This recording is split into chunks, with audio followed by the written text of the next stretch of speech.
24 hours after Enugu State Governor Peter Mba joined the ruling All Progressives Congress APC, Bayelsa State Governor Senator Douye Diri has also resigned from People's Democratic Party along with his entire cabinet, but remained silent on his next move. Equally yesterday, business magnate and former senator for Bayelsa East, Ben Bruce, dumped PDP and joined APC. Diri's resignation from the opposition party followed weeks of speculation, which he confirmed on Wednesday when he left with about 17 members of the PDP caucus in the House of Assembly. The atmosphere at the State Executive Chambers, venue of the weekly Bayelsa State Executive Council meeting, was thick with anticipation over wide speculation of Governor Douye Diri's intention to leave the People's Democratic Party.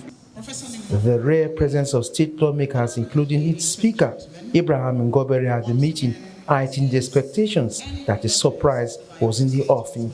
Governor Douye Diri, shortly after kick-starting the meeting, formally announced his resignation as a member of the People's Democratic Party.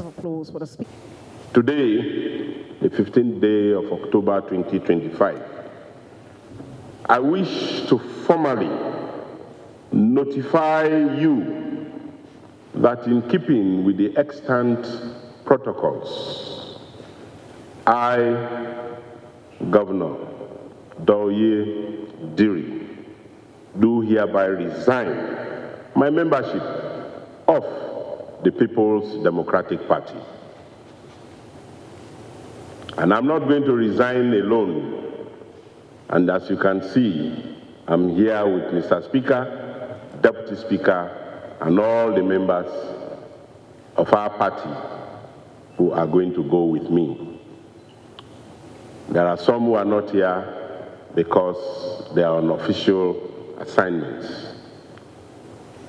And so today, I have formally resigned my membership of the People's Democratic Party for very obvious reasons. I'm grateful to all my friends and supporters who have stood by us, and together we will continue to build a strong and virile Bayelsa State.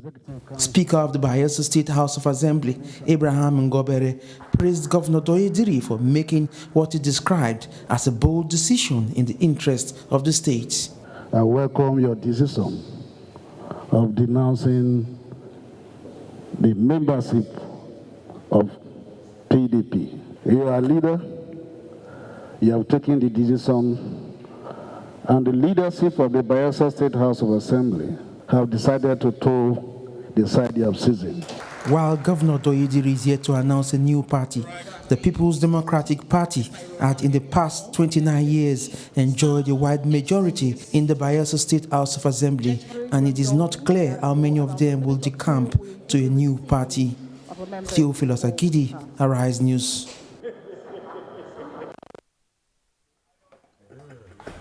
Speaker of the Bayelsa House of Assembly, Right Honorable Abraham Ngobere, has given reasons for resigning from the PDP with majority of the state lawmakers. Ngobere spoke exclusively to Arise News shortly after leading members of the State Assembly to Government House, where they officially resigned from the People's Democratic Party. And other members of the House of Assembly are here. Today, as we stand, the PDP doesn't have a concrete team that can mobilize and go out for an election. So those who are willing to stay behind, I believe they have other alternatives. They have alternative.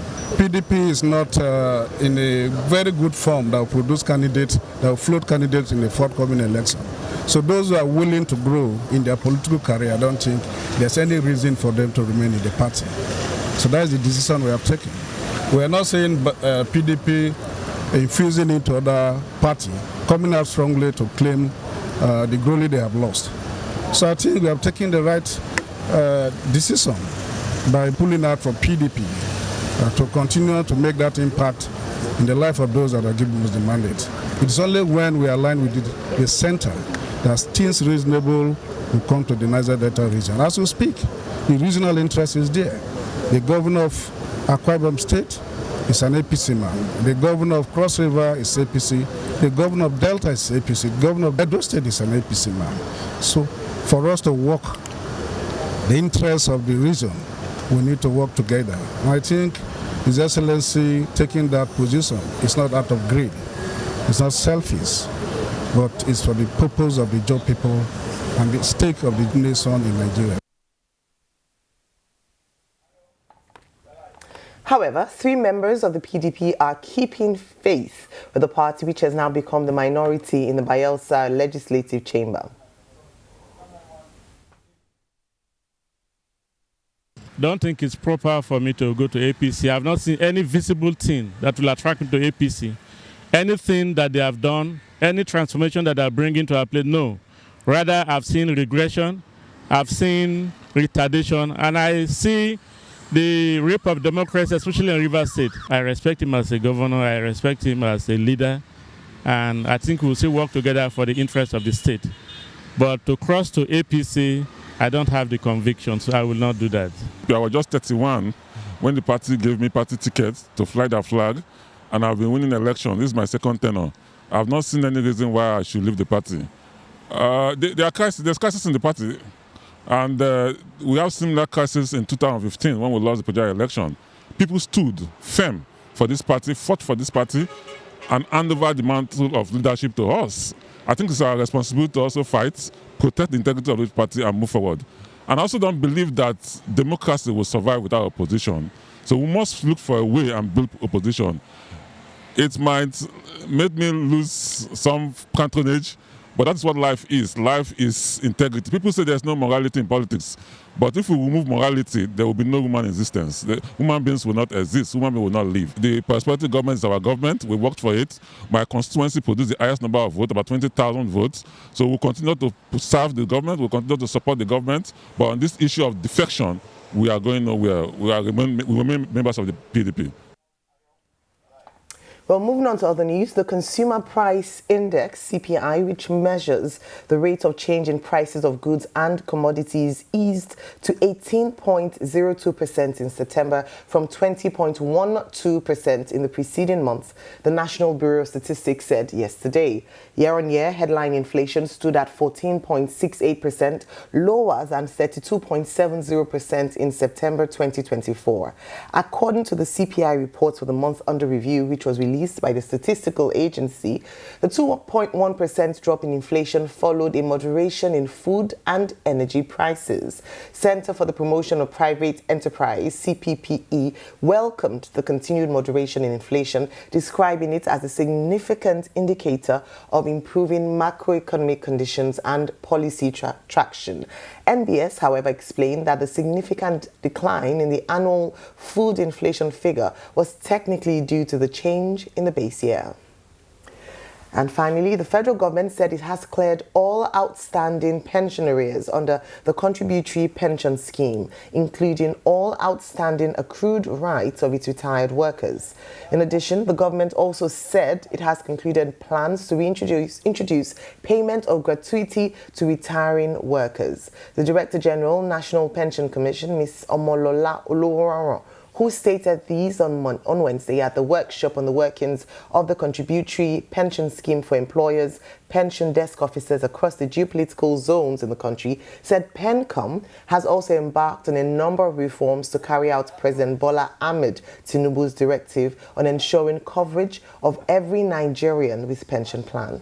She said this has seen the Commission instituting what she described as, in her words, Pension Revolution 2.0 initiative. She said under the initiative, the Commission had concluded an arrangement with the head of service to reintroduce payment of gratuity to retiring workers. All right, so we have pension, we have the economy, and we have politics. Of course, there's a song that we used to sing when I was in primary school. There is fire on the mountain, run, run, run. It looks like the fire is in the PDP, and their principal members, governors especially, are running. What's going on? Vimba, your take on these stories? Well, there's a lot to take away here. Well, let me pick up where you've left off with politics, as of course we continue to see the move, the gale of defections, as it's now being referred to, from the PDP to the APC. Now, of course, we know that historically speaking, this is not the first time we've seen a gale of defections of governors from one party to another party, creating some form of almost a super party, if I may call it that.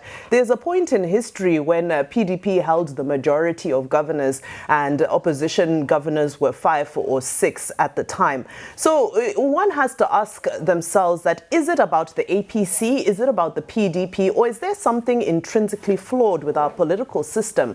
Because when we run a winner-takes-all system, it seems this is what happened, that the dominance of one party, given the winner-takes-all system, means that there's always going to be a struggle to align with whatever's happening at the capital, at the federal center. So as things currently stand, I just want to go through the numbers. If you're looking at the southern part of Nigeria, APC governs Lagos, Ogun, Ekiti, Ondo, Edo, Akwa Ibom, Cross River, Delta, Imo, Ebonyi, and Enugu.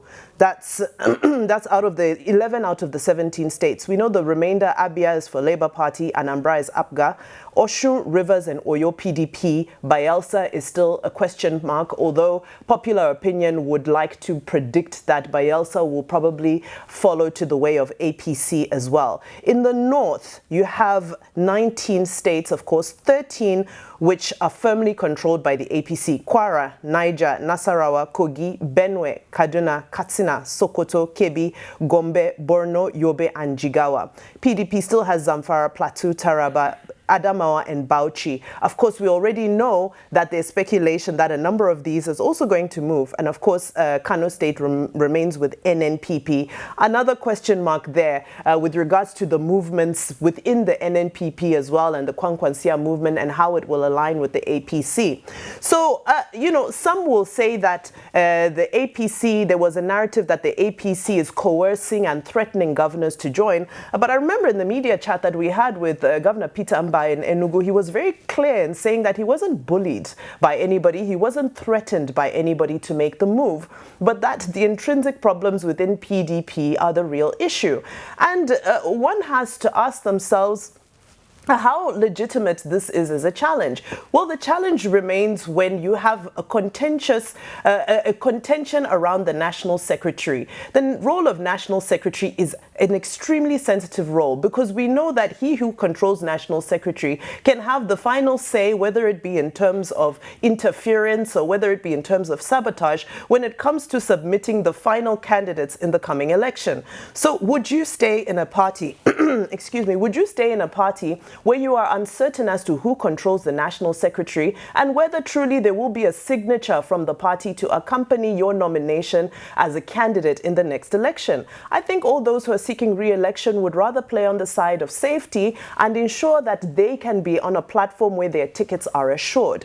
Now, this takes me to the point by Chief Bode George, who says that, well, this crop of governors is rudderless because they surely should have stood their ground. When you look back to the early 2000s and you look at those governors that didn't decamp to the PDP, you had Bola Tinubu, you had Ali Modu Sharif, you had Ahmad Sani Yarif, and you look at what they had in common.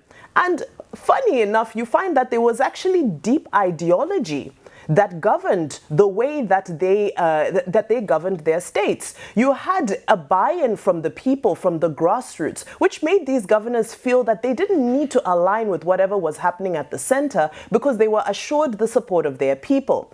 Now, my question has always been, why APC? If it's a concern about the PDP having so many challenges, a concern about who controls the PDP and whether there will be sabotage within the PDP, then why not go to APGA? Why not go to Labour Party? And again, it goes back to a question of the term used by Chief Bode George, which is rudderless. Why are our governors not certain in their capacity? Why are they not certain that they have delivered and that they are doing the work necessary, that the people will back them significantly, no matter which platform they go to, which doesn't necessarily have to be the ruling party? Well, some will argue that they align with the policies of the ruling party, that the reforms, they believe in the reforms and so forth. But we know that many of them in the past have spoken vocally against some of these reforms and the immediate impact and the way in which they have been implemented. Well, if you look at Bayelsa State for one, I read the comments of Senator Seriake Dixon, who was saying that, well, PDP has given Bayelsa State a president, an acting president, a vice president, so he feels that the DNA of PDP is very deeply seated within the state. Will all of these things matter? The question is, where do the people stand and where will the people follow to? That takes us to electoral reforms, which are now more critical than ever because this has to come down to the people. As I round up a downward trend in the inflation rate, which of course is welcome news. However, I echo the sentiments of Modeh Yusuf of the CPPE, who is saying that yes, as much as there is business confidence, there's still a lack of consumer confidence, because we know that the downward trend doesn't necessarily mean that prices are coming down, but it means there's a reduction at the rate at which prices are going up. And this is largely because of the harvest season. But we'll continue to wait and see when truly we will start to feel this moderation in inflation in our pockets. Absolutely. Macroeconomics to micro, actually affecting the lives of the people themselves. But Rufai, your take on these stories this morning? So Nigeria had the first elections about over 100 years ago. That was in 1923. Before then, we started our political journey. Then we had political parties. We saw the NCSC with Herbert Macaulay. And we saw how that panned out when the NCSC lost credibility. Then we saw the action group. And we saw what panned out between Akintola and Awolowo. And what happened? That did destroy the base of the action group when some people went to meet Awolowo. But some people stayed on in the action group. Because then they had a modicum of ideology in politics.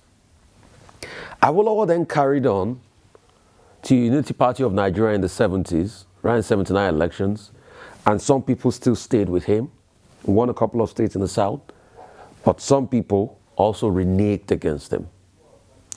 So this politics of want to align with the center is a clear case of hypocrisy.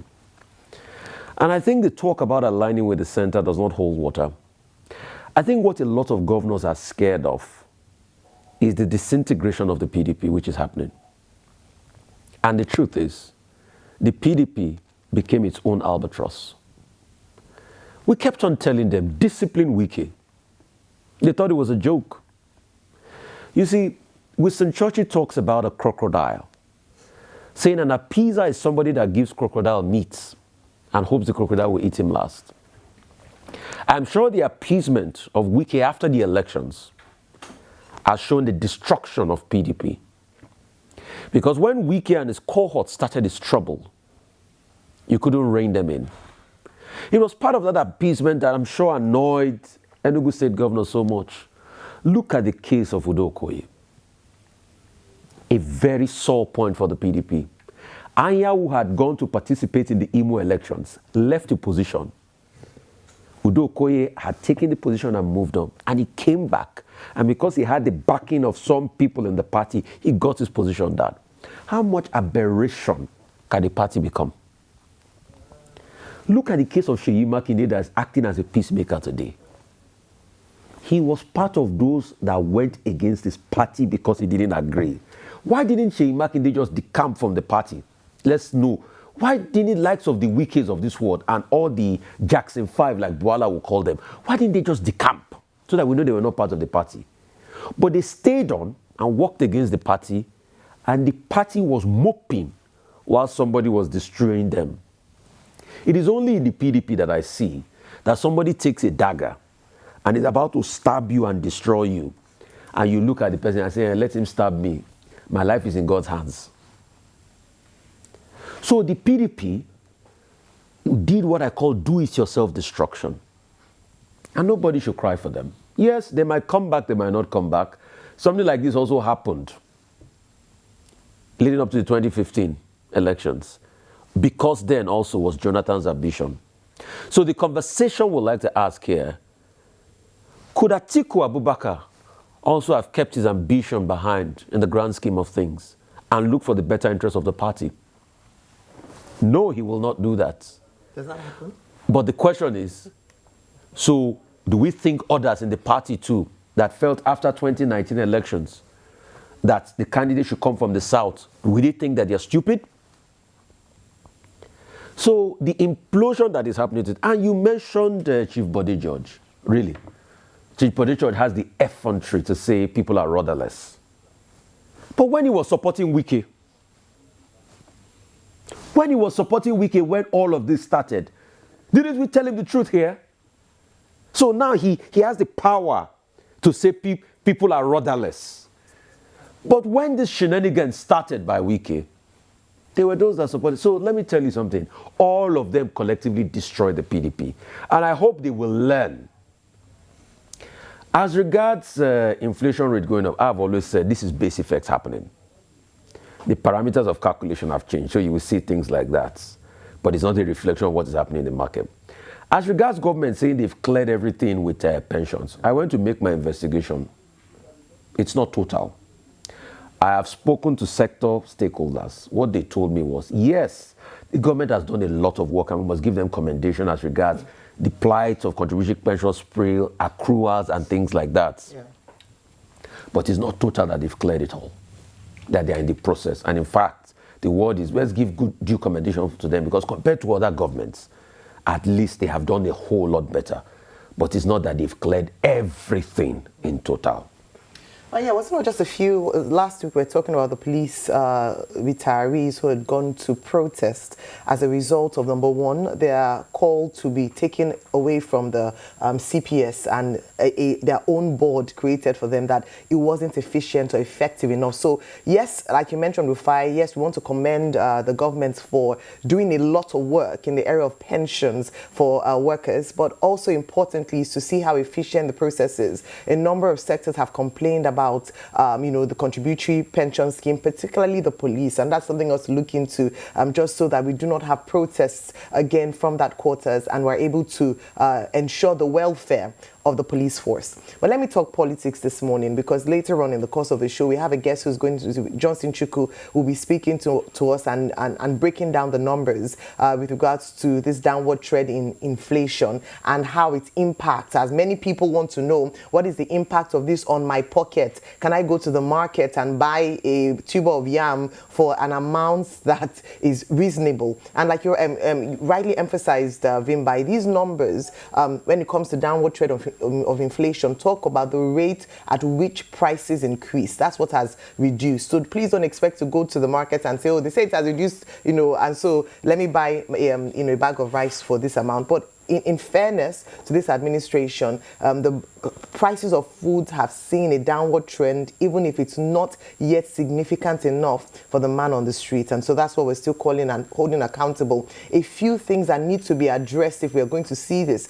Food inflation contributing significantly to headline inflation. We've talked a number about fiscal policy to complement monetary policy, including provision of infrastructure, dealing with insecurity, rebates when it comes to importation of certain food items. Those are some of the things that we've talked about. I also think a good marker or a good test would be during Christmas time, when we see sometimes an upward trend in food prices, and so we see just how well this government is able to manage that period. And so the harvest season is working well in terms of the numbers, but more importantly would be if this can be sustained and would be a trend for Nigerians going forward. But when we look at the PDP and where they are currently, the reality on ground is that following the defection of the Enugu state governor, the PDP has no state in the southeast. And this is the southeast that has traditionally stood behind the PDP and given votes right from the days of President Olusegun Obasanjo, that even when Ikemba Ojukwu ran against Obasanjo, Obasanjo won votes in the PDP. This is when Buhari ran with and a vice that was from the southeast, they gave the vote still to the PDP. And so traditionally, the PDP has held sway in the southeast. Therefore, it is a major blow. I say that to come down to what has happened in Bayelsa State. Aside from Siminalayi Fubara of Rivers State, the PDP has no state in the South-South. And recall that there have already been speculations following what had happened with Governor Wike, Minister Wike, and the president stepping in, and Governor Fubara now, coming in for peace, that it is very likely that he himself might quit the PDP, meaning that the PDP will lose hold in the Southeast and South-South if Fubara goes ahead to defect. He hasn't said anything yet. Let me just make that clear. Then in the Southwest, the PDP currently has only 2 states. That is Oyo State to Seyi Makinde and Governor Adeleke in Osun State. It means that, and that's still very shaky. The only sure ground they have at the moment, and that's not even saying a lot, because Diri was seen to be a sure ground. In fact, he was said to be back in, very importantly, the convention coming up in November. And now he's no longer in the PDP. So the PDP has a lot of work cut out for them when it comes to just how important, number one, a role they'll play in politics coming in 2027, and number 2, their role as the main opposition party in Nigeria. They're losing a lot of ground, and we have analyzed this and almost foretold this as a result of the structure in the party and the fact that the party was being sold on the altar of the interests of one man, and a number of people were deferring to him. In Enugu, for instance, what they had said again and again from 2 years ago was that if the PDP did not listen or honor the voice of the Southeast, Governor Mba himself had said specifically that they were going to pull out of the PDP. Why didn't the PDP heed to this warning? In fact, what they had said in the Southeast was that it seemed like the PDP was taking them for granted and they were not honoring their voices, especially with regards to the National Secretary, the issue of the National Secretary. And they said this, they said it again 5 months ago this year. They reiterated their stance and they had made the writings on the wall very clear. However, the PDP seemed to continue to ignore the very powerful voice of the Southeast and pander to one voice in Abuja and the likes. And here we are, losing ground, losing focus, losing power as the opposition party, and hopefully they're able to survive this gale of defection as has been described. But looking forward, very importantly in Bayelsa State, a number of things have been said, but very importantly is that Governor Diri has not yet declared what state he'll be going to. And this is understandable. Naturally, a number of people might say, okay, he'll go to the APC as others have, because of course it's the center. At the moment, we must admit, it's the most powerful political party in Nigeria as we speak. But he might have a challenge on his hands because Heineken Lokobi, who is the Minister of Petroleum State, holds sway as the leader of the party, being the most senior, as they were in Bayelsa State. And then there's Timi Praise Silva as well. So battle for supremacy in the APC in Bayelsa State. Which camp would he, tilt towards? I don't know if the Labour Party is viable for him to go to. When it comes to the ADC, some people have described it as a special purpose vehicle, so that might not be another option for him. What are the other parties? ABGA, well, ABGA doesn't have a lot of influence in Bayelsa State. So the big question is, where would he go? Therefore, it is almost certain, or we can almost speculate that, almost predict that he would go to the APC. And again, it speaks very badly for our democracy or political atmosphere in Nigeria, because we are gradually going into a one-state party, and it doesn't augur well for any democracy around the world.